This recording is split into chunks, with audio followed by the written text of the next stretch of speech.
Hey, this is me building and strategizing my 400k per year profit solo consulting business right in front of your eyes. And what you're watching right here is a daily video series that follows the exact same framework. So it's pretty simple. I start by answering your questions. This means that if you have any questions about your business or whatsoever, you can ask the question down in the comment section, and then I'll answer your question in tomorrow's video. Then I run you through business stats, which is basically just me tracking my cash, revenue, and growth of my social channels every single day. Then a little bit about my to-do list, what I did today and what I'll do tomorrow. And then last but not least, I do some live strategy on how I'm planning to get to $1 million a year in personal profit while following these rules that I've set for my business. So welcome. The channel you're watching right now is the Daily Updates channel. This is this channel right here. So what I always do is that I head into community and then I find a comment that I haven't answered and then I answer it. And that is basically the whole concept of the Q&A part of this series. It gets me to connect with all of you, to help you out, because most of you that are watching this is probably my ideal customer profile, and it's a good engagement hack because it makes you come back. So for example, Christian here, he says, thank you very much for these videos, Fred. Thank you for commenting, brother. I manage Amazon FBA accounts for companies in Spain and work on a fixed fee and a commission on sales. My services consist of total account management, and right now I make between 2 and 3k net profit per month. I have the capacity to manage a few more clients for total account management, so if I simply do more of already works for me, I'm 100% sure that I can reach close to 10k per month. Nice. My question is, do you recommend that I first exhaust what I already know what's working before productizing my service and doing consulting like you, or should I start productizing my service right away? I have just over 2k followers on LinkedIn and 2 or 3 success stories. Thank you very much for your time again, Christian Gomez. First of all, man, well done, by building a foundation and following on LinkedIn, getting a first client, making 2 to 3 grand online net profit, and also knowing what to do in order to scale this thing up, and also considering other vehicles, of course. Am I in the right boat? I think, bro, if I were you, I would definitely get your current business venture to probably 7 to 8k a month, right? I, of course, don't know your current living expenses or how much money you spend or whatever, but I would say that 2 to 3k is a bit risky because it seems like if you lose one client, your business drops by 60 to 70%, which is not a really comfortable spot to be in if you are transitioning a little bit more over to consulting and a little bit another offer that isn't as battle tested.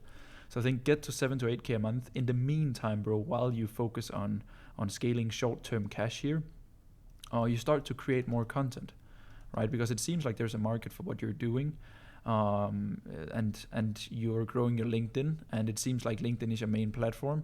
So definitely start creating more content on LinkedIn, because not only will it get you clients for this offer that makes you 2 to 3 grand a month and grows this goal right here, but it also grows your social channels to when you enter consulting, right? So I think, bro, if I were you, I would focus a little bit more short term. So maybe in the next 4 to 6 months on scaling what's already working and maximizing that. And then in the meantime, you spend 80% of your energy short term. You spend 20% on building, let's say, YouTube videos, LinkedIn content, these kind of things, so that you have a way better foundation for when you head into consulting. So yeah, man, that's what I would do. And congrats, bro. But yeah, maximize definitely. And then we have Akshat. I think I said it correctly, bro. I recognize you because you've commented before. I don't know. I probably butchered your name 2 times in a row here. That's straight up bullying, huh? But good to see you. Hey, Fred, is your done for you and done with you offers set up as different companies or the same company, just different offers? Really good question. So for all of my clients, they have all of their offers in their same company, right? So it's like if I take one of my clients, they would have maybe a done for you offer, a done with you, or a course and program. So it's all under the same umbrella, which is their personal brand. And some of them have names for their personal brand and methods. Like I have the digital coffee shop, others don't. So yeah, that's always under the same company. In my case, I don't have it under the same company actually, because it is a separate business that I want to build, my done for you agency that can run without my face, kinda. Of course, I'm using my face now to attract clients and scale it, but over time, I want to turn it into a media company, an agency that can run for its own. So right now we're building something for the agency, so like landing page, separate social media accounts, these kind of things, so that it's an asset of its own. So yeah, that's the only reason to why I don't have it under my own umbrella of companies, so to say. Because what I preach is that it's the same system, that you have your core product and then just like different ways of delivering it, right? So the most important thing is that all of my clients' different offers, different deliverables is always under the same umbrella, which is their personal brand. And then based on the person that wants to work with them, they find the best solution for that unique client. And also what fits the most for my client with their time and energy and effort, right? So yeah, bro, my case is a little bit unique because I want to build the company separately. But in 99% of the cases, it would just be the same company. Nice, that was questions. Thank you so much. Then we do business stats.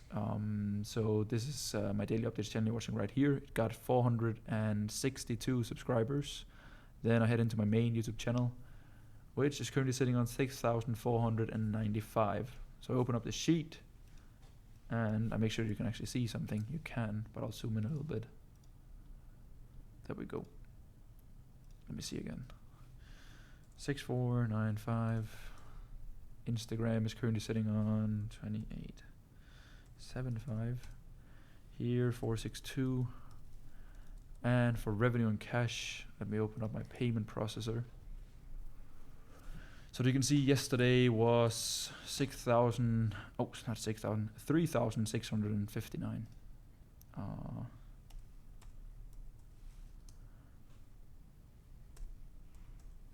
There we go. And costs, 0. Yep. I did my personal finances this morning, so I know. Very nice. That is it for business stats. Looks good. Then to-do list. So today's Friday, so I basically have client calls and community calls every single Friday, which is very nice. So I had one-on-ones for the past 5 hours here, which is nice, and also my group call. So then the group call, we actually talked about how to basically price different offers based on different seasons that you're in, and also making unique pricing based on where you want to get your business to, and then reverse engineering your offers and how much you want to prioritize each offer. So pretty cool, good call. And then yeah, just one-on-one client calls. Spent the morning on like finishing that written guide for the masterclass, and now I'm turning it into visual assets that I can then add to my program that I'm building. So that's nice. For strategy today, what should we cover? What do you want to go through?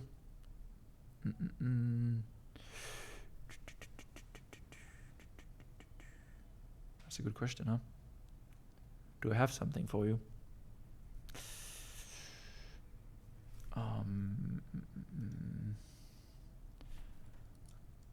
Should we go back to see if I can give more context to some of the comments?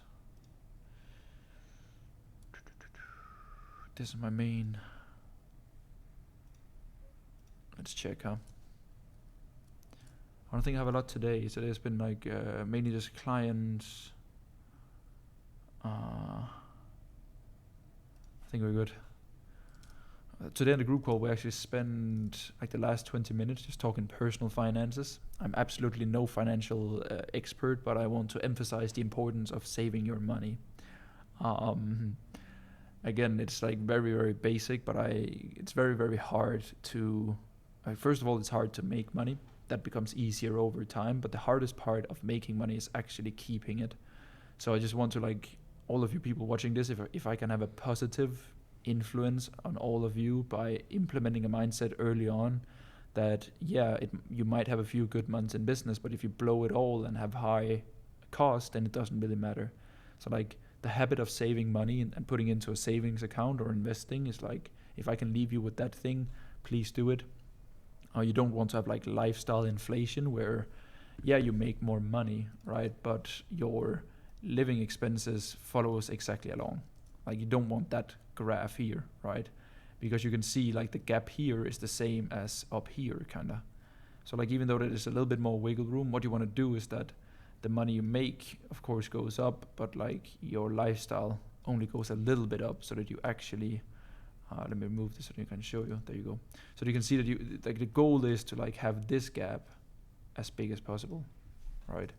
So that it's actually about the money that you put into your savings account rather than just like vanity metrics on a sheet. A lot of people get that wrong, and many people that I know are horrible at saving because then they want a better apartment or a new watch, or they want a car, which is a huge liability, and financing and shit like that. And then suddenly they drop a client, or business goes down, slows down a little bit, their organic YouTube maybe doesn't perform that well, or they have like a bad experience with a client that chargebacks, or like there's so much stuff that can like ruin your momentum and basically just like put you out of that trajectory that you're on with the business. So I really just wanted to like emphasize on the importance of taking care of your personal finances, because that is without a doubt the best skill that you will ever get in business. So what I do personally is that I save the majority of my money, but I also track my finances every day, which makes me very conscious about what I'm spending my money on. It's not that it's like I'm scared of spending money.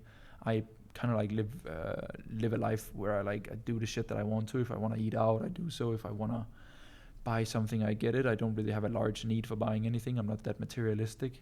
But like tracking your finances every day will make a huge impact. So like consciously putting in every morning what you spend your money on the day before, and you'll realize that you buy a lot of shit that you don't need, or like subscriptions, or it will just surprise you how money flows out of your account. And it's okay that it does, if of course that you keep your margins healthy when it comes to the amount of personal profit you take home and invest and save and these kind of things. So it's not me saying that you should be scarce. You should just be conscious about your money situation. So that's what I want to end this video with. I have a new call in 5 years. So I want to bounce and say thank you so much for watching this video, and we'll see each other tomorrow.